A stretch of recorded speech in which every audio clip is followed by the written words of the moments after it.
Assalamualaikum warahmatullahi wabarakatuh. Alhamdulillahi rabbil alamin.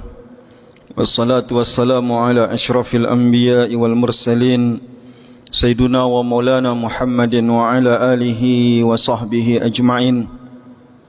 Rabbi syrah lana sudurana wa yassir lana umurana waghfir lana zunubana amin ya rabbal alamin.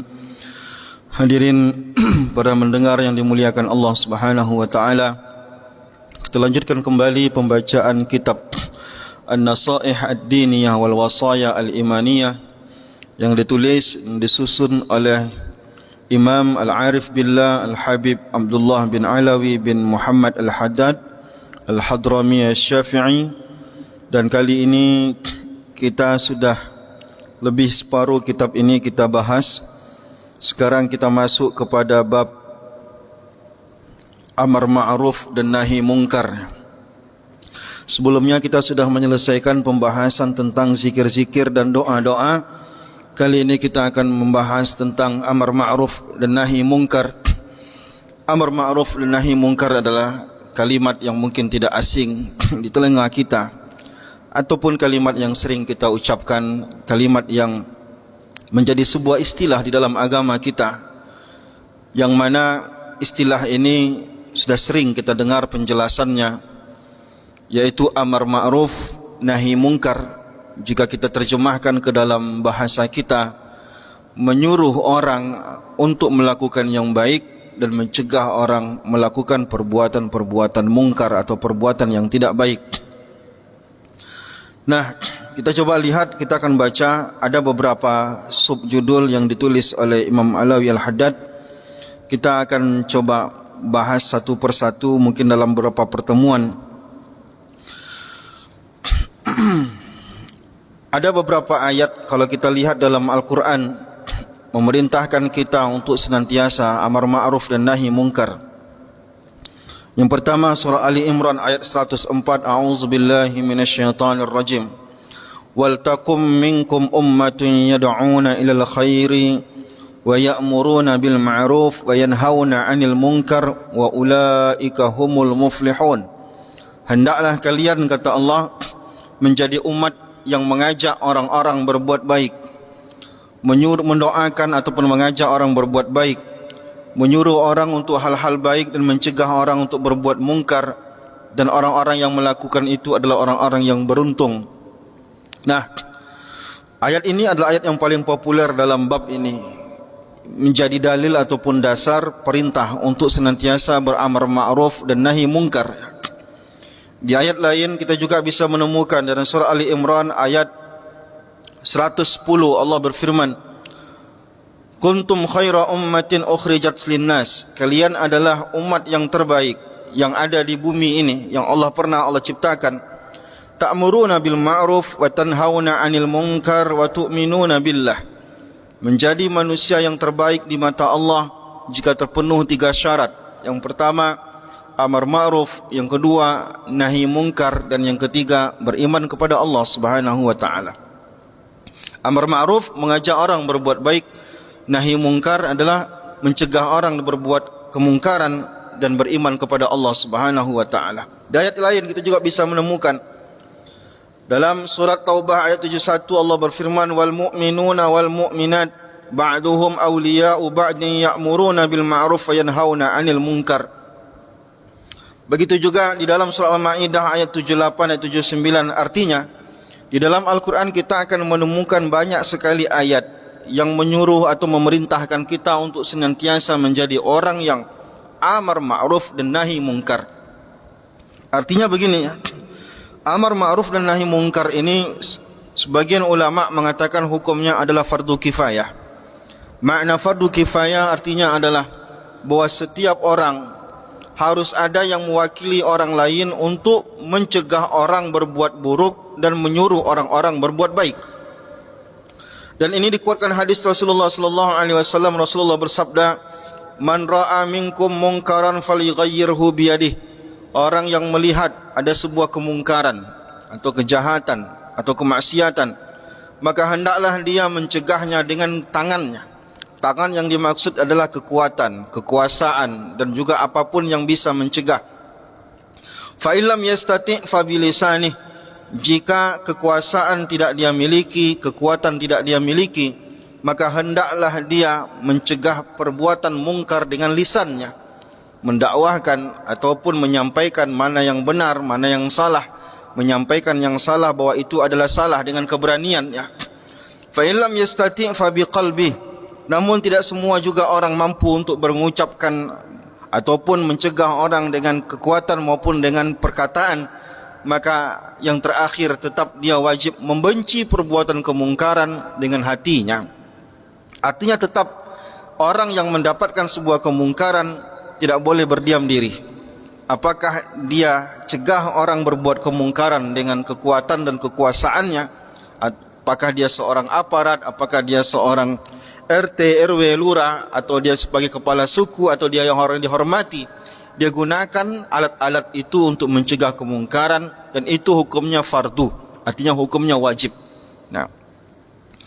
Nah, di hadis ini dijelaskan oleh ulama, hadis ini sifatnya bukan pilihan, artinya orang bukan memilih, aku tidak mencegah dengan kekuatan, aku hanya mencegah dengan hati. Dia sifatnya tidak memilih. Jika nomor satu dia tak sanggup, baru dia boleh turun ke nomor dua. Tak sanggup dia nomor dua, baru dia boleh turun ke nomor tiga. Nomor satu wajib dia memilih mencegah kemungkaran itu dengan kekuasaan, dengan kekuatannya. Kalau dia tak sanggup pada poin nomor satu, dia baru boleh untuk turun ke poin nomor dua, mencegah perbuatan kemungkaran dengan lisan, dengan kata-kata. Jika tak mempan juga atau dia mudaratnya besar bagi dia, baru dia boleh pilih yang ketiga, yaitu membenci dengan hati sebuah kemungkaran yang terjadi. Nah, begitu cara memahaminya, bukan sebuah pilihan. Dan sebuah hadis lain Rasulullah sallallahu alaihi wasallam bersabda, "Ayyuhan nas, wahai manusia, muru bil ma'ruf wanhau 'anil munkar." Ajak orang-orang berbuat baik. Berbuat baik ini umum. Ajak orang tersenyum, ajak orang untuk jujur, ajak orang untuk disiplin, ajak orang lain untuk apa saja bentuk kebaikan, itu disebut dengan amar ma'ruf. Amar ma'ruf itu bukan sekedar mengajak orang solat, tidak terbatas pada itu saja. Amar ma'ruf itu segala hal baik, yang itu baik nanti ada dalilnya ataupun tidak ya. Baik misalkan bagaimana cara lewat depan orang tua maka menundukkan badan, itu juga disebut dengan ma'ruf gitu ya. Jadi tradisi-tradisi yang baik itu disebut dengan ma'ruf. Kata Rasulullah, ajaklah orang berbuat ma'ruf dan larang orang berbuat mungkar, sekecil apapun kemungkarannya. Apakah ngomongnya tidak sopan dan segala macam. Qabla an tad'u fala yustajabu lakum. Kalau itu tidak dilakukan, orang tidak amar ma'ruf dan nahi mungkar, maka doa-doanya tidak dikabulkan. Wa qabla an tastaghfiru fala yughfar lakum. Maka kalau seandainya dia minta ampun kepada Allah, tidak Allah ampunkan jika itu tidak terpenuhi. Innal amra bil ma'ruf wan nahya 'anil munkar la yadfa'u rizqan. Ini yang paling penting bagi kita.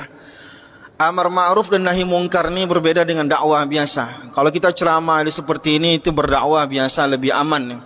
Amar ma'ruf dan nahi munkar karena ada aksi, biasanya di situ ada resiko. Resiko orang lain marah, resiko orang lain tidak suka dan segala macam. Lalu kata Allah, la yadfa'u rizqan. Orang amar dan ma'ruf itu tidak akan mengurangi rezekinya. Kita ajak orang untuk solat, walaupun dia tidak suka, kita khawatir nanti dia tidak suka, nanti urusan kita sama dia tidak lancar. Kata Rasulullah, la yadfa'u rizqan. Jangan khawatir. Amar ma'ruf nahi mungkar itu tidak akan mengurangi rezekimu. Ajaklah orang untuk solat, cegahlah orang-orang yang berbuat kemungkaran, insya-Allah rezekimu tak akan berkurang. Banyak orang yang khawatir, dia takut nanti kalau dia terlalu vokal bicara, dia khawatir nanti urusan-urusan dia jadi sulit, rezekinya jadi sulit. Wala yuqarribu ajalan. Orang yang amar ma'ruf dan nahi mungkar tidak akan mempercepat matinya. Kita takut mengajak orang berbuat baik, takut juga melarang-larang orang berbuat kejahatan, kita khawatir nyawa kita tidak aman. Kata Allah, kata Rasulullah, jangan khawatir. Amar ma'ruf dan nahi mungkar tidak akan mempercepat ajalmu. Wa innal ahbar minal yahud war ruhban minan nasara. Pemuka-pemuka agama Yahudi, pemuka-pemuka agama Nasrani lamma tarakul amra bil ma'ruf wan nahya 'anil munkar la'anahumullahu 'ala lisani anbiya'ihim summa ummu bil bala. Orang-orang Yahudi dan Nasrani meninggalkan amar ma'ruf dan nahi munkar, akhirnya mereka mendapatkan cobaan bala dari Allah Subhanahu wa taala. Maksudnya apa? Rasulullah ingin ingatkan kepada kita, jika ada kejahatan kita diam saja, maka kita ibaratkan setan yang bisu. Seandainya ada orang yang bisa kita ajak berbuat baik, lalu kita tidak pernah mengajaknya berbuat baik, maka meninggalkan amar ma'ruf dan nahi mungkar seperti ini sesungguhnya akan mengundang cobaan-cobaan pahit dari Allah Subhanahu wa taala. Maka semua kita wajib ini. Walaupun fardunya fardu kifayah. Fardu kifayah itu ya misalkan di kita ada pak polisi yang memang kerjanya memang amar ma'ruf dan nahi mungkar. Namun polisi punya kapasitas, dia punya kekuasaan. Seorang ustadz mungkin punya kapasitas, dia punya suara yang bisa mencegah orang berbuat mungkar dan mengajak orang berbuat baik. Dan masyarakat biasa juga bisa mengajak orang berbuat baik. Tapi semua orang punya porsi masing-masing. Maka kita bertugas sesuai dengan porsi kita masing-masing. Tapi kalau kita meninggalkan sama sekali, polisi tidak lagi mengajak orang berbuat baik dan tidak mencegah orang berbuat mungkar. Seorang ustaz tidak lagi menyampaikan kebenaran, tidak lagi mencegah orang berbuat mungkar. Orang-orang yang biasa tidak lagi membenci kemungkaran, maka tunggulah malapetaka dan cobaan-cobaan besar akan hadir di negeri ini. Maka mungkin ini salah satu jalan keluar bagi kita, ingin keluar dari kesulitan-kesulitan yang bersifat sosial, maka semua kita mesti care dengan kebaikan-kebaikan, mengajak kebaikan-kebaikan dan mencegah orang, mengajak orang meninggalkan hal-hal buruk. Wallahu a'lam bishawab. Kita sambung pembahasan ini pada pertemuan berikutnya. Assalamualaikum warahmatullahi wabarakatuh.